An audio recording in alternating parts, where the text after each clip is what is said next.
The views and opinions expressed in the following program are not necessarily those of Open Sky Radio.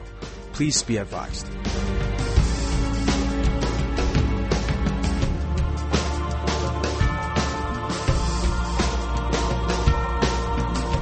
Good day, everybody, and welcome to The Fire You Can't Put Out. My name is Melvin. I want to thank you for joining me again this week. We are almost 48 hours deep at this moment in a government shutdown. Not the most fun story to lead with, that's for sure. Today we are recording on Wednesday, October 2nd, and it went down to the wire.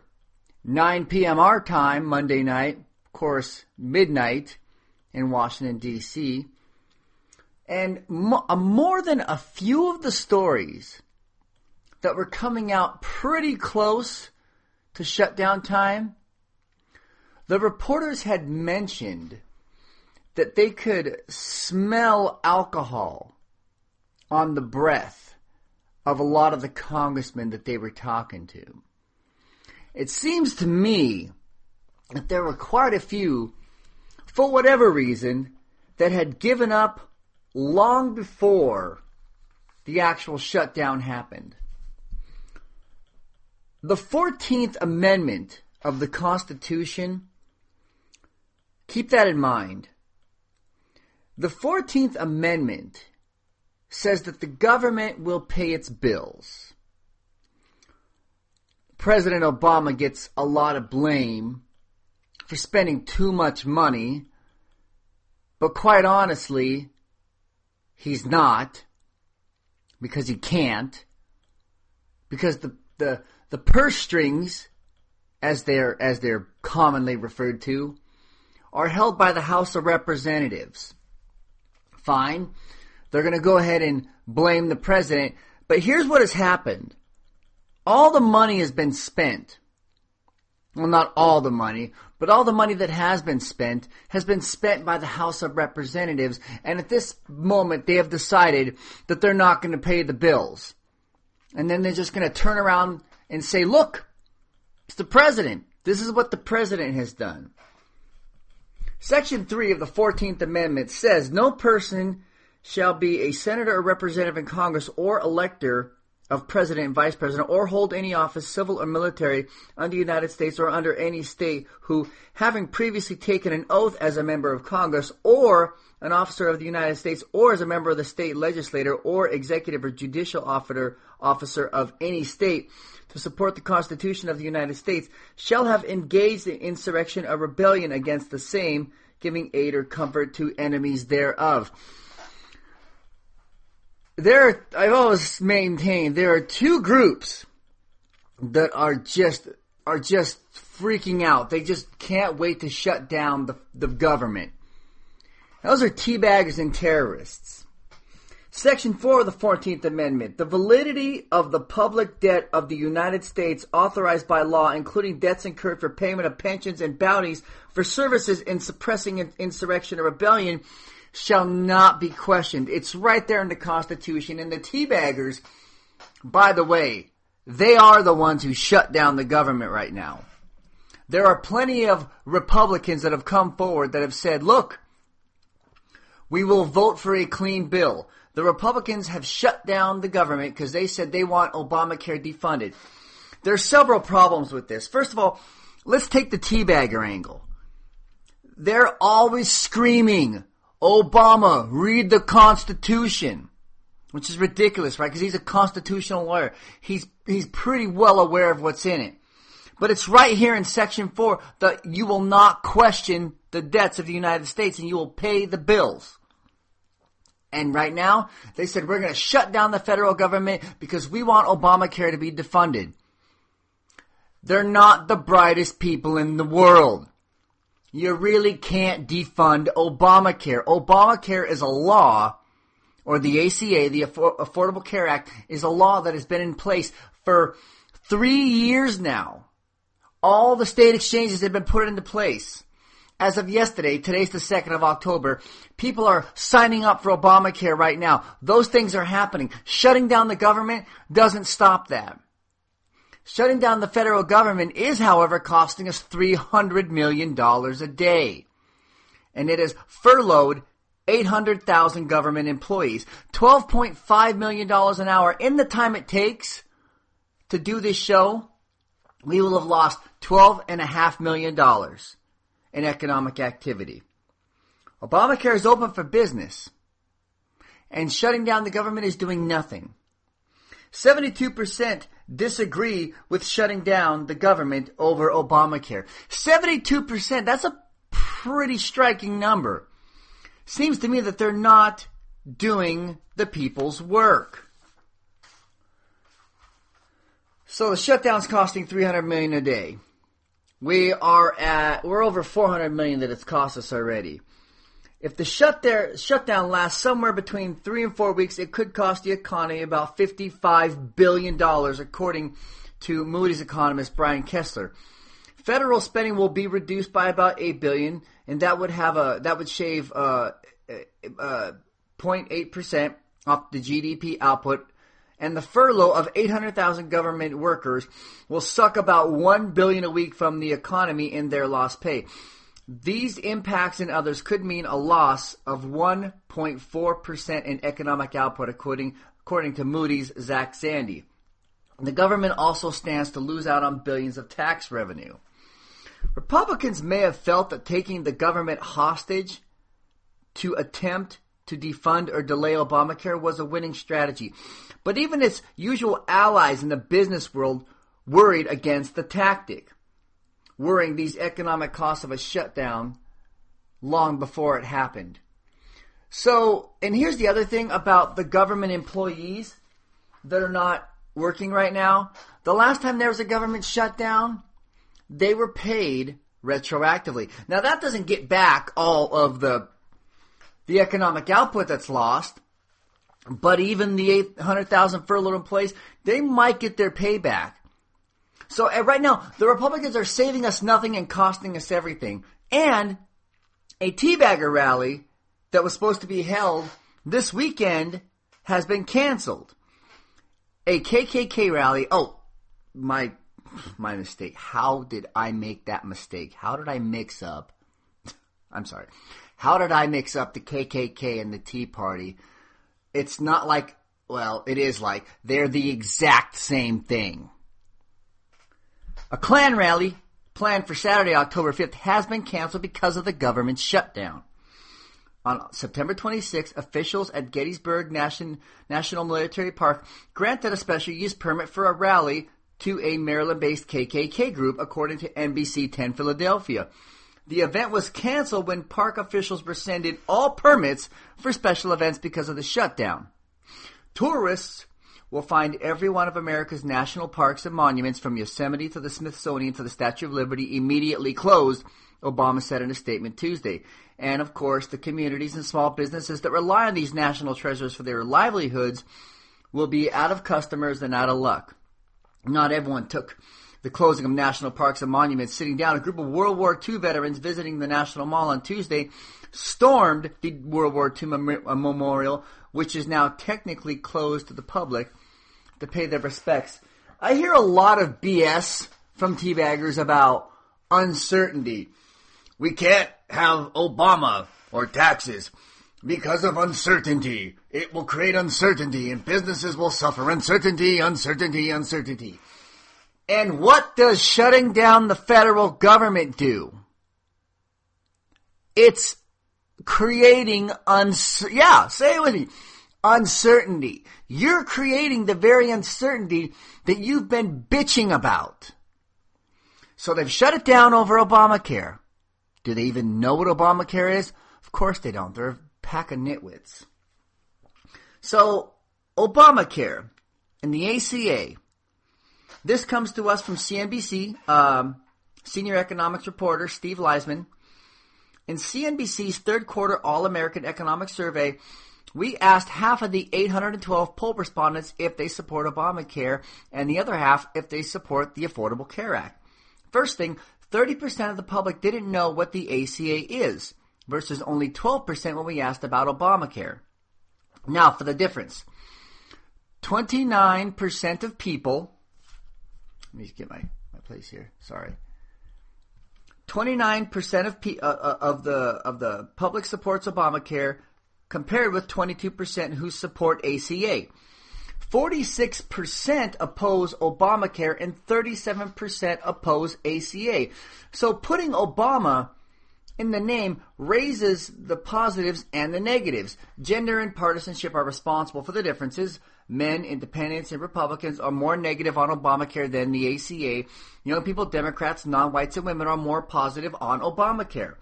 The numbers about support for Obamacare versus the Affordable Care Act might seem at odds with the results CNBC released earlier this week, showing Americans opposed to funding the new health care by a 44% to 38% margin, and strongly opposed to funding it if it means shutting down the government. Now, by the way, as I mentioned earlier, those numbers are now 72%. 72% do not want the government shut down over the ACA.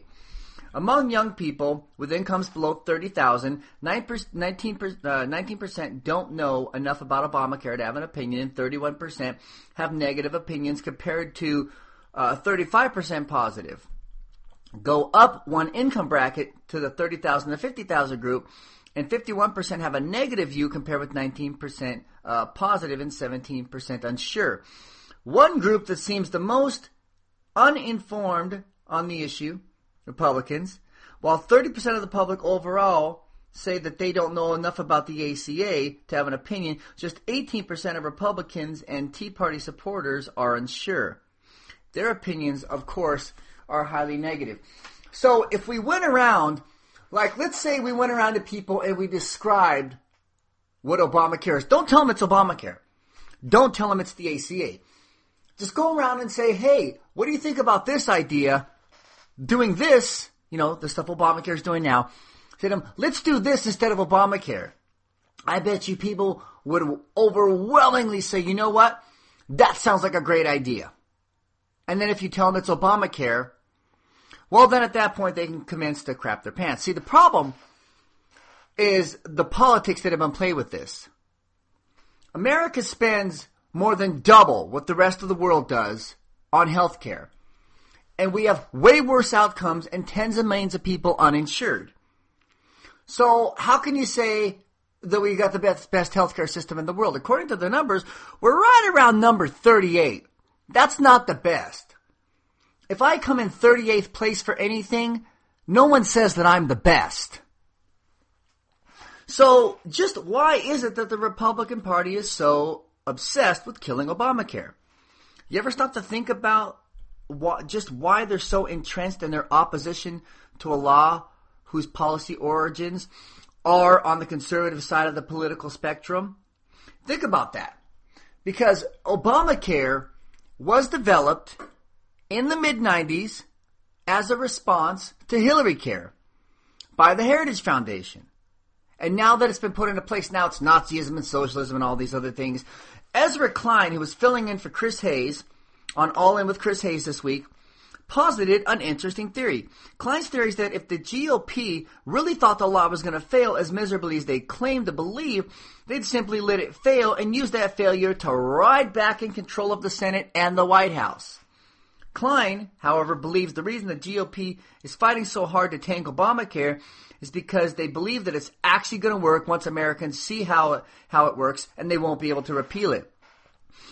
Oh, and then there's the fact that even if the government is shut down, Obamacare will continue to be implemented, which it has. Servers were crashing yesterday at healthcare.gov and at the state-sanctioned sites because so many people logged on, some of them at midnight, to sign up for Obamacare. So we're almost 48 hours deep in the shutdown. That's all over Obamacare. And what they're doing isn't going to do anything for them.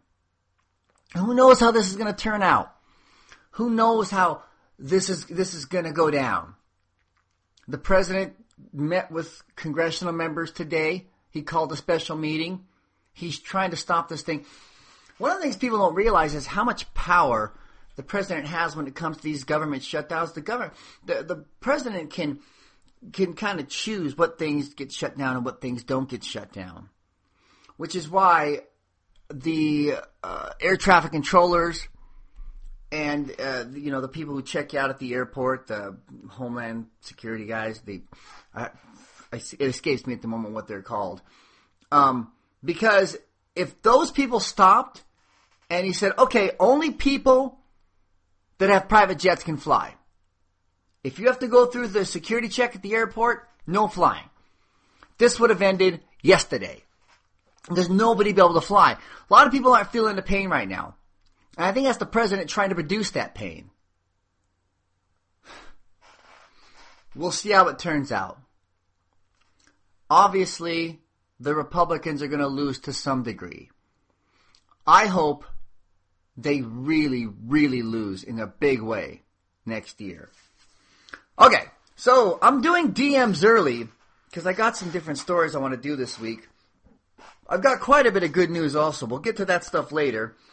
So let's talk about the teabaggers. I'm sorry. There are so many stories about them, but it's cool. They're not racist. Well, this one's racist. These two. Former Coatesville Area School Superintendent Richard Como and former Director of Athletics and Activities Jim Donato have resigned, and both are facing criminal charges in regard to a highly racist stream of text messages between the two men. One text read that all African Americans should share the surname, and it's the N-word. And if that was too complex a concept for the other to grasp, examples were set forth, like Leroy, N-word, Preacher, N-word, Night Train, N-word, Clarence, N-word, LaToya, N-word, Thelma, N-word, and so on and so forth. The disgusting exchange continued as the two men gave their opinions on interracial dating and had a long, slur-filled conversation about the Miss America pageants. They were also making derogatory comments about Jews and Arabs.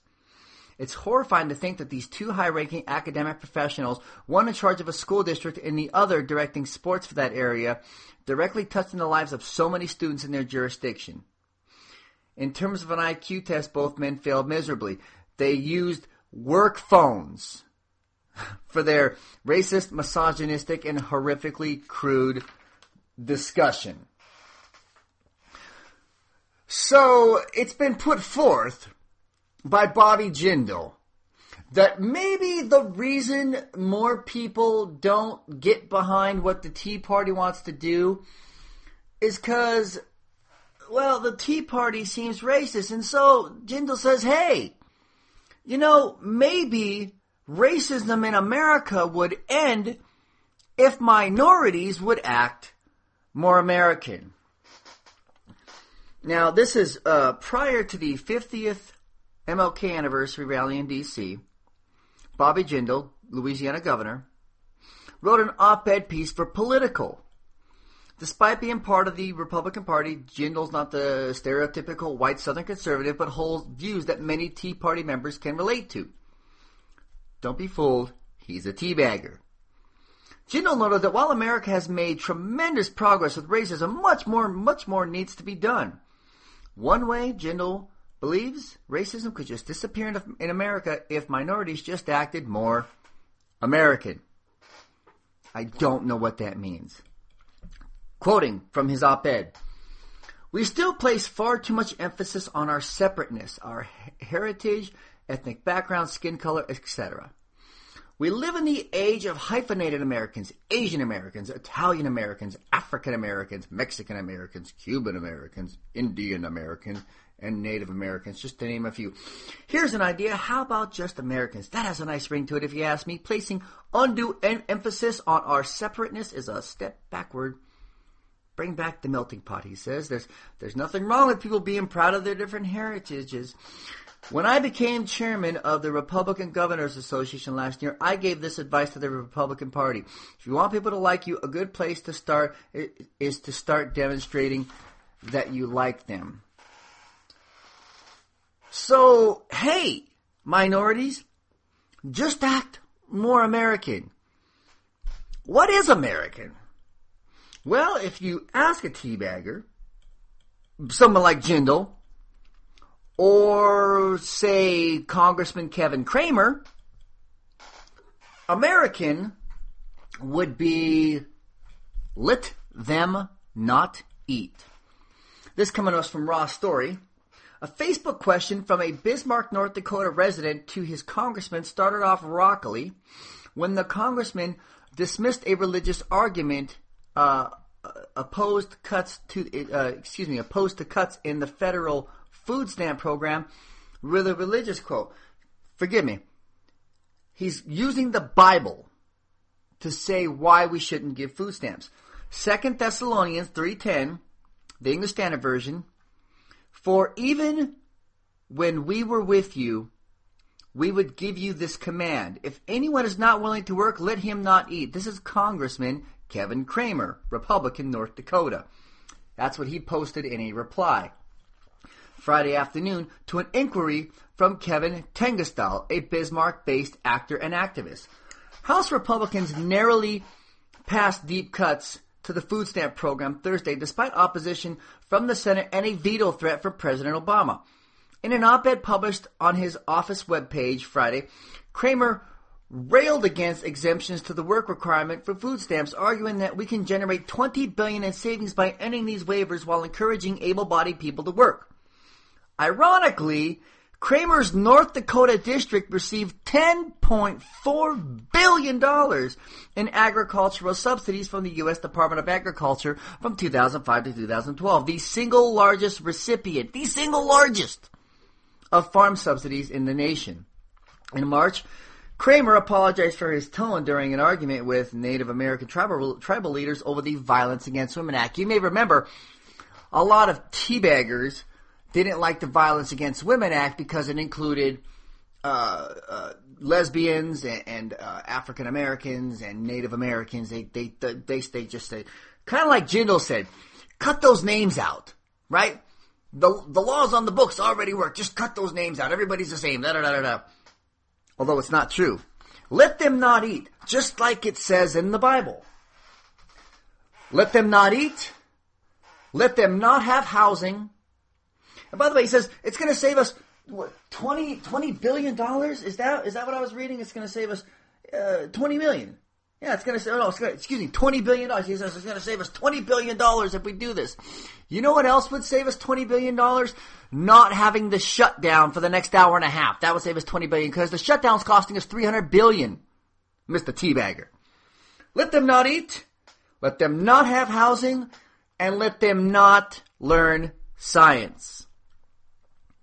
An anti-evolution group is suing the Kansas State Board of Education for instituting a science curriculum that teaches evolution.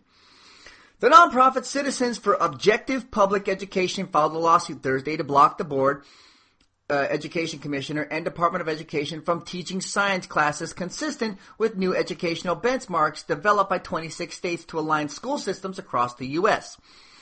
These next-generation science standards, which Kansas adopted in June, have seen fierce opposition from critics opposed to the teaching of climate change and evolution. They're saying, we don't like the facts. Do not teach them to our children. This comes to us from the Huffington Post, by the way, an article by Rebecca Klein. The state's job is to simply say to students, how life arises and continues is a scientific mystery. And there are competing ideas about it. No, there are not. There is science, and there is what you made up. Back to the article. The Citizens lawsuit alleges that the next generation science standards seek to cause students to embrace a non-theistic worldview by leading very young children to ask ultimate questions about the cause and nature of life and the universe, and then using a variety of deceptive devices and methods that will lead them to answer the questions with only materialistic, atheistic explanations. I know that was a mouthful, but facts. They don't want the facts getting in the way of what they believe. Every time the public school science curriculum properly refuses to teach creationism, it is guilty of teaching a religious worldview. That makes no sense, reads a blog post from the committee's website. Please do not teach our children science because we have been spoon-feeding them this BS. forgive me. I know that when I get into this topic, my notions can tend to get in the way. If you want to be religious, that's fine. You're in America. Freedom of religion. Your faith can be strong. Your faith in God, your faith in where you're going to go in the afterlife can be strong. All the things that you want it to be. But is it also so weak that you don't want your kids to learn other fact-based things? You can have faith. And have faith. I learned science in school, and I maintained my faith through school. It was becoming a grown-up that turned me into an atheist. Because it didn't make sense anymore. The idea of God didn't make sense to me. But there are plenty of people who do believe in God, and that's their right. But you shouldn't say, I only want my kids to learn this one thing. Don't teach them anything else. This, to me, religion seems largely made up. And that's fine. If that faith helps you and gets you through, you should be able to hold on to that. But there's no downside to learning science and to learning fact-based things as well. There are plenty of people who learn about science, people who are cosmopolitan, who still hold on to their faith. But they're going to sue. Teach my kids this one thing. And that's unfortunate. So, I got into guns quite a bit last week. And I really didn't want to. But they're everywhere. And the problems that we're having with them are everywhere. There's so many concealed carry permits being given out to people. So many people freaking out, afraid of everything up to and including their own shadow. And they feel like they have to carry guns everywhere. That's fine. That's what the NRA is fighting for. But when you go to the NRA's annual meeting, there will be no guns allowed. Did you hear that? No guns allowed. You want to go to a shopping mall or an elementary school? You better, or a movie. You better not infringe on my right to carry a gun into an elementary school and shoot 20 kids. But you will not take your gun to the NRA's annual meeting. On the NRA's website, it warns, North Carolina state law prohibits the carrying of firearms into the Charlotte Convention Center and the Time Warner Cable Arena. In addition, the rules and regulations of the Charlotte Convention Center prohibit the carrying of firearms into the center. Pursuant to Time Warner Cable Arena policy, all individuals entering the arena will be subject to a magnetometer security check. And the NRA is just dealing with this. But wait a minute. Is this not infringing on your Second Amendment right, gun nuts? So why is the NRA allowing their leadership, their membership, and their special guests, even NRA board member Ted Nugent, yes, Ted Nugent, to be forced to undergo the indignity of being stripped of their guns with little more than a whimper? Well, if they didn't, it'd be a little crazy because this is their big meeting. But with as much as they scream about how everyone should be able to carry guns everywhere, I'm a little more than surprised that they're taking this lying down, but there they are. The Charlotte Convention Center does not allow the carrying of firearms, both open and concealed. The large size of our event and the fact that many of the largest convention centers are in some of the most restrictive cities leaves us with relatively few convention centers large enough to accommodate the annual meetings. In an effort to provide all NRA members with a better opportunity to attend the annual meetings, it is important that we move the event around the country as much as possible. So they're just going to deal with it. We need to get the word out, right? City to city, town to town, more guns means more safety. More guns means more freedom. More guns means more murder. A study featured in the American Journal of Medicine compared gun statistics for 27 countries around the world. Countries experiencing civil war were omitted, of course. The good old USA, where the NRA calls the shots, not only has the highest rate of gun ownership in the world, but also has the highest rate of firearm deaths. Regardless of the NRA rhetoric, the study also showed that high rates of gun ownership do not translate into lower crime rates. All of our guns, 89 guns per 100 Americans, do absolutely nothing for our safety. This article comes to us from the Forum, article written by Jana Lynn. The Huffington Post carried a piece last week that outlined the toll of mass shootings since 2009. 20 of them in total, if the criteria is at least killing 4 people per shooting.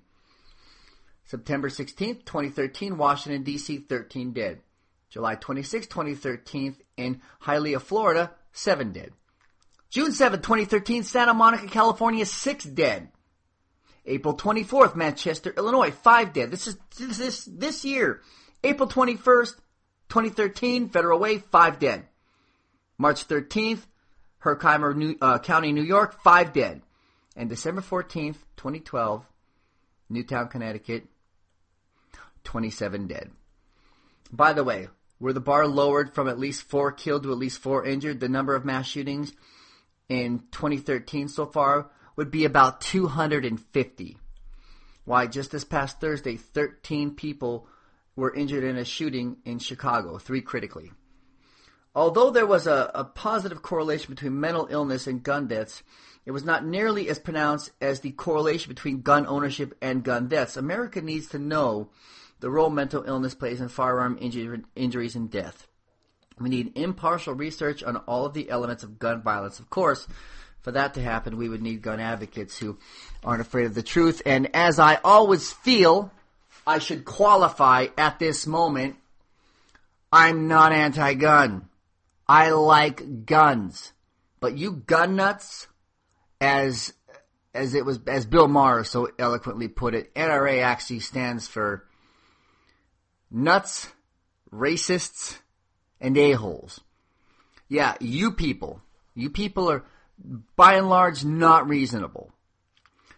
To draw the lines with guns is black and white. You're either totally pro-gun or totally anti-gun.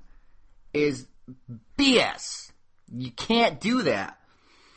Because I am not militantly pro-gun, but I am pro-gun.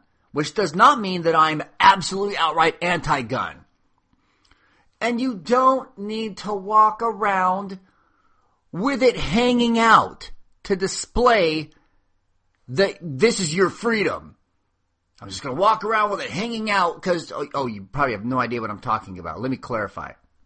It's not what you think it is. This Tuesday in Hillsboro, Oregon, this is my neck of the woods.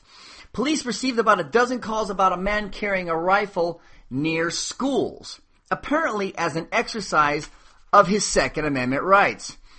It all started just after the lunch hour when the man, who refused to identify himself to police, was seen near Ladd Acres Elementary School and R.A. Brown Middle School. According to police, the man was not committing any crime and was not threatening anyone as he walked along the sidewalk. However, officers did say it was probably poor timing to be carrying a hunting rifle near schools.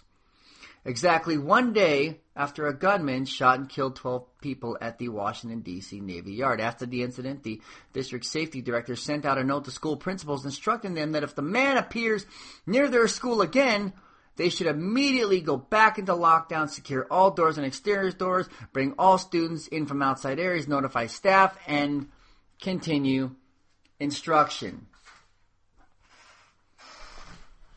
He's just exercising his Second Amendment right to walk around outside of an elementary school with a gun. So all you nuts and all walking around with your guns hanging out everywhere. So you need them to overthrow the government. If the government gets out of hand, fine. Okay, great. There are thousands of people being killed every year. None of them government officials, right? None of them dictators. as you're trying to make us believe that the reason you don't you guys are dictators and people that break into my house all the time. Holy wow. All of it? Really? Wow. Okay. Yeeks. All right, fine. So you got your guns. Okay. Are you gonna actually overthrow the government with your guns? Oh yeah. Yes, they are. And this story comes to us from a teabagger who has finally set a date for the violent overthrow of the government. Quoting from an article that he wrote, last Wednesday, the great usurper, quoting now, Barack Hussein Obama, after having been indicted by an Ocala, Florida citizens grand jury, was convicted by a people's court of defrauding the American people and Floridians by proffering them with a fake birth certificate. Obama is not a natural-born citizen. If I may pull away from this article for a second, neither is Ted Cruz, but I'm fairly certain that this guy is going to vote for Ted Cruz if Ted Cruz runs for president. Back to the article, the day of reckoning has come. Obama, having failed to plead in response to the indictment that was served upon him, waived his right to a jury trial. You're right. He did. His people have wasted dozens of days and hours in court with this crap. His birth certificate's been released. Back to the article. So what's the date? What date are you going to violently overthrow the United States government? November 19th, 2013, a day that will hopefully live on in the history of our once great republic. I call upon millions of Americans who have been appalled and disgusted by Obama's criminality. His Muslim, socialist, anti-Semitic, anti-Christian, anti-white, pro-illegal immigrant, pro-radical gay, and a lesbian agenda, among other outrages, to descend upon Washington, D.C. en masse and demand that he leave town and resign from office if he does not want to face prison time. Wow. I further propose that we borrow the techniques perfected and used by such epic crusaders such as Mahatma Gandhi to show Obama and his enablers that the American people are more than fed up and will not take it anymore. He also proposed bringing what he calls victims of Obama's reign of terror to speak. The nation, under Obama, and even his inert and castrated political opponents, the Republican Party, you heard that right, have driven our country to impending doom. He actually calls out the Republicans in this article, which blew my mind. We must act now. And then he goes into God this and God that. And so they set a date, November 19th, 2013. Will you be there? Now, even though in his letter, he doesn't, which is posted to his website, even though he doesn't mention bringing guns, this is a teabagger. And I promise you a gun nut. There will be guns. Because that's just the way these folks roll. Will you be there? All right. Time to get to good news. So I seem to remember in the last election, Obama winning. And winning handily. The election was pretty rough, though, because there were some times it didn't look so sure. It looked like we might have a President Romney. By the way, Romney is out there saying that if we had a President Romney, there wouldn't be a government shutdown right now. And he's right. There would be a government shutdown because the United States Congress would give him everything and anything that he would ever want because he's a Republican. That's it. No questions when you're a Republican. Flat out. Wouldn't be because you'd be a good president, Mr. Romney. It'd be because Republicans don't question other Republicans.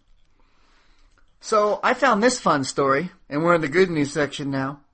One devoted trader apparently lost between $4 and $7 million in 2 weeks last year trying to manipulate the InTrade prediction market to Mitt Romney's election chances and he tried to make them look better than they really were. I followed InTrade in the months and weeks leading up to the election. I followed InTrade religiously, and I remember seeing this. Here's why you should care. Even though InTrade is now defunct, if you go to intrade.com, it's not even there anymore. The media types watch prediction markets closely because they are seen as infallible gauges of conventional wisdom.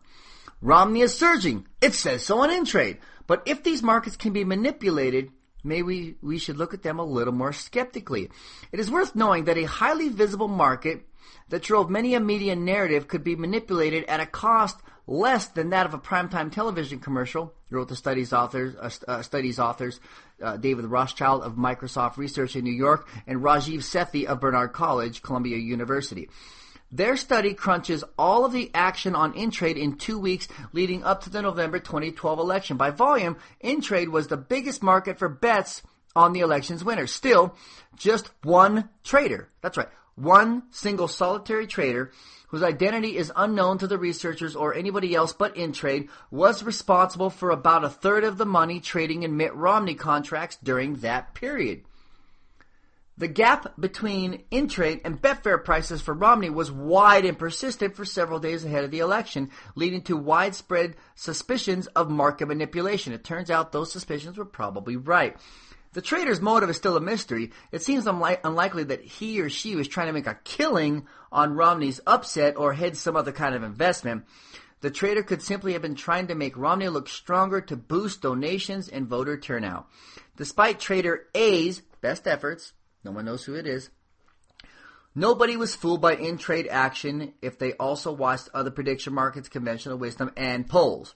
Nate Silver called this election long before it happened, if you'll remember. Still, come 2016, it will be worth remembering how easily these markets can be pushed around by somebody with the motivation and the cash to burn.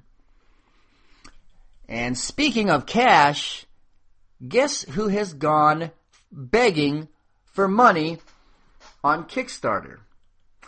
The Ayn Rand producers. Now, Rand was very keen to insist that man, quote, exist for his own sake, neither sacrificing himself to others nor sacrificing others to himself. Ayn Rand was the absolute pinnacle of selfishness. Now, the goals group is to raise $250,000 to help produce the third part of the Atlas Shrugged trilogy of movies. You might have missed the first two. Most people did. ASAV Club reports the first two movies made a total of $8 million, a scant return on the art of self-worth. The producers, Harmon Kaslow and John Aglioloro, are ready for such quippery. They make it clear on Kickstarter that no one is being forced to give. This isn't like, say, Social Security or Obamacare. No. As the FAQ points out, Ayn Rand had no problem with somebody giving money to a cause that they cared about. They're saying the movie is already funded and beginning production in October. What they seek here is an additional $250,000 to expand the production, distribution, and marketing budgets. They aren't moochers, they're perfectionists. They're not beggars, they're choosers, and they have chosen you. The Kickstarter campaign has kicked into very high gear. 13 backers have already given $1,000, the value in exchange for which their names will actually be in the movie. At the time of writing, a total of $109,528 has been raised.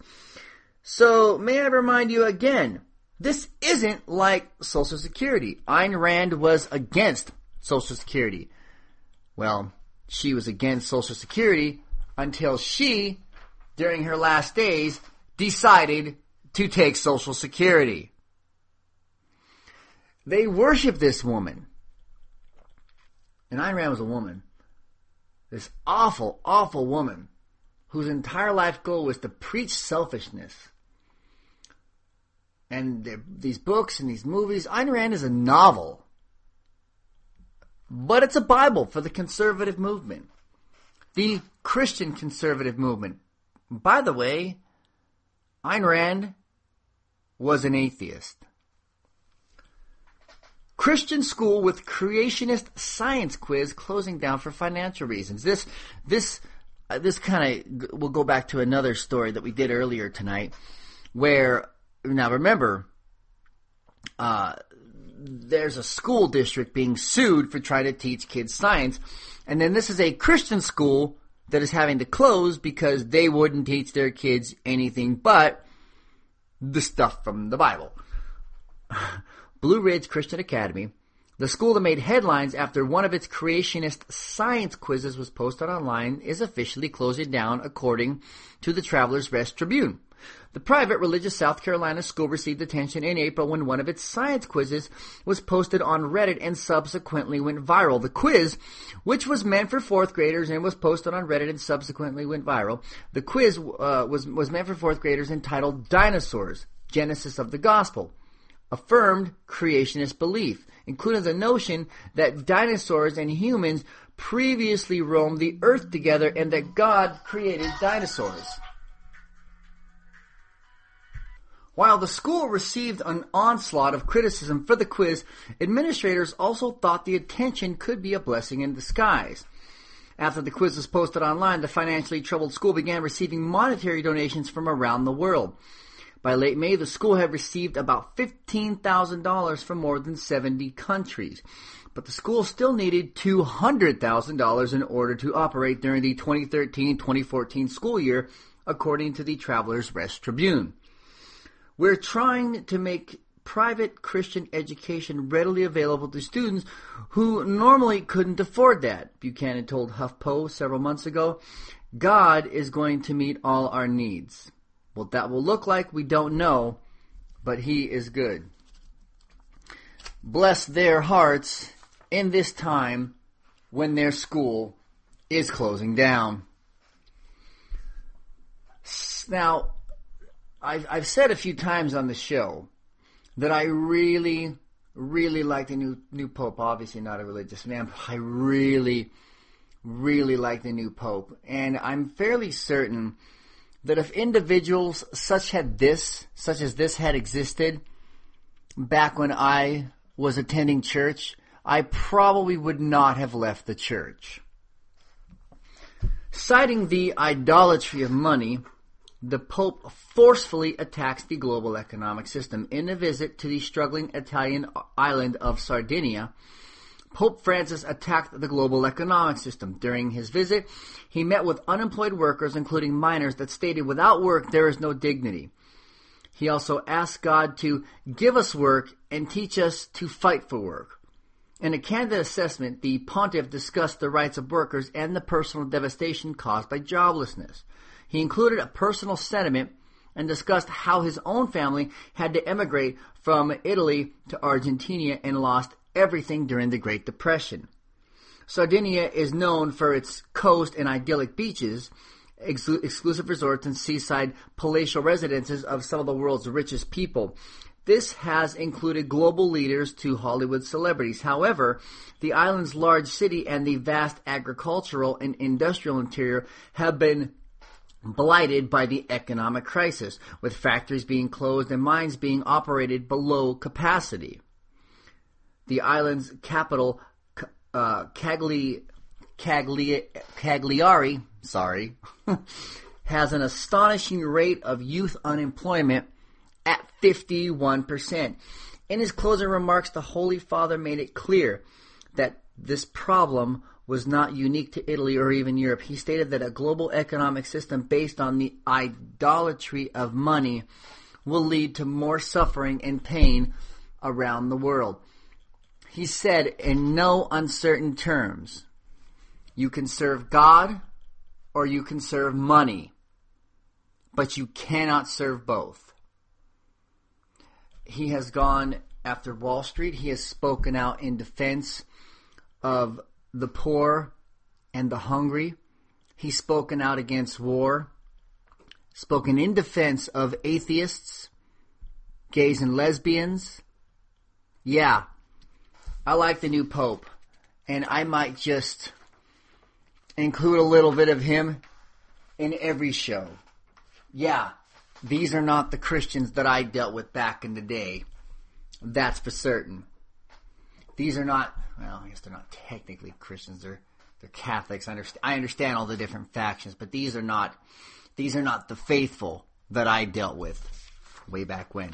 How's that? Italian lawmakers hold same-sex kissing to protest anti-LGBT discrimination. You heard that correctly. A group of Italian lawmakers interrupted a parliamentary debate on Friday to engage in a same-sex kissing demonstration in support of expanding the country's anti-discrimination law to include the LGBT community. According to The Local, which is their paper, the new measure, which expands a 1993 law to ban crimes motivated by homophobia or transphobia, passed in the Chamber of Deputies in a 354-79 vote, but is not expected to make it through the Senate of the Republic, generally considered the Parliament's upper house. But dozens of the members of the M5S party, short for Movimento 5 Stelle or 5-Star Movement, cut discussions short on Friday when they stood up and began kissing each other while others held up signs for more rights for LGBT Italians. Some ministers also defended their protest online, with Federica Daga posting a picture of the protest on Twitter and writing, "Equal rights and dignity without gender. Because a kiss and a hug are not very scary." You can watch the M5S's demonstration in support of LGBT rights. They have posted it on YouTube. In a world that is becoming so much more accepting of our LGBT brothers and sisters, it seems to me that it's absolute political suicide if you're anywhere left of the right to mention that you are for discriminating against the LGBT members.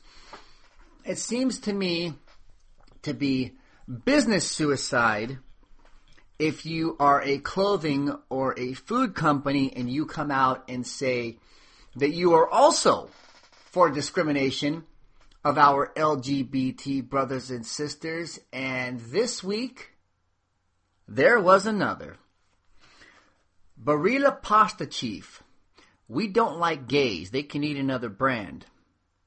The Independent reports, Guido Barilla, whose firm has almost half the Italian pasta market and a quarter of that in the U.S., told Italy's La Zanzara radio show, "I would never do an advertisement, with a homosexual family.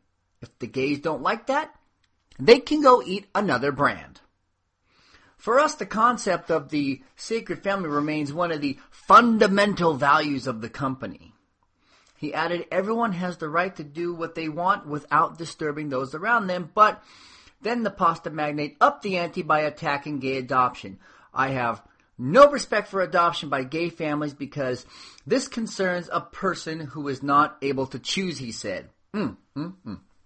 Italian activists are calling for a boycott of 20 brands owned by the company, including the Voiello pasta and Fili's and Misco products. Guido Barilla, after catching the world on fire, later apologized on Facebook, but it was the kind of apology that you expect. He didn't regret his words. He regrets that you were offended by them. This happened last Thursday, September 26th. I do deliveries for a living, and I had a wait time at one of my deliveries. And I said, I'm just going to check the news. And news and social media were just exploding against Barilla. Oh, mercy. What has happened now? So I went looking and I found this story. And now that he's made these anti-gay remarks, which he's kind of tried to backpedal, it doesn't matter. The damage is done. People are calling for a boycott, and although it's not going to be an organized boycott, I would just like to say I'm going to join that boycott. And this radio show, TFYCPO, the fire you can't put out, is fully behind that boycott. This leads me to my final thought, which I'm titling this week, Naked and 90 Pounds. when you believe in something strong enough, you live it, obviously. And anytime a clothing maker comes out, or a food comes out, or an author, or anybody, by the way, who are on the wrong side of history and will be proven to be on the wrong side of history at some point, anybody who comes out in favor of discrimination, I'm not going to eat your food, and I'm not going to wear your clothes. And if I wind up naked and 90 pounds, that's just fine. You're a business. Here's the thing. You're free to hate and discriminate. But we are also free to not support you. Okay, so if you want to hate and discriminate, go ahead and do that. But unfortunately, you might have to do it under your breath. Because if you speak those feelings, and it is discrimination. Even if you say, well, it's my religious beliefs. Well, we're not going to get into your religious beliefs. No one is making you be gay. No one is making you get gay married. Nobody's making you turn gay and then go adopt a child. You can be hateful and discriminatory, but if you want to sell products, you probably shouldn't. I don't think these business owners realize this. You may remember we covered Sweet Cakes by Melissa closing down a couple of weeks ago after they decided not to make a cake for a gay wedding. You can go ahead and discriminate, but it's gonna cost you. So really, you probably shouldn't.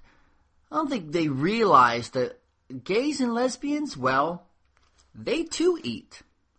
They too wear clothes. They too like cake. They buy cars. They get licenses. They buy homes. They have jobs. They have checking accounts. It's almost as if they're just like the rest of us. Because they are. And who they love really shouldn't be a factor. Boycotting is going to get the best of us eventually. I think before these companies wake up and realize what they're doing, realize their hate, realize the weight of their words.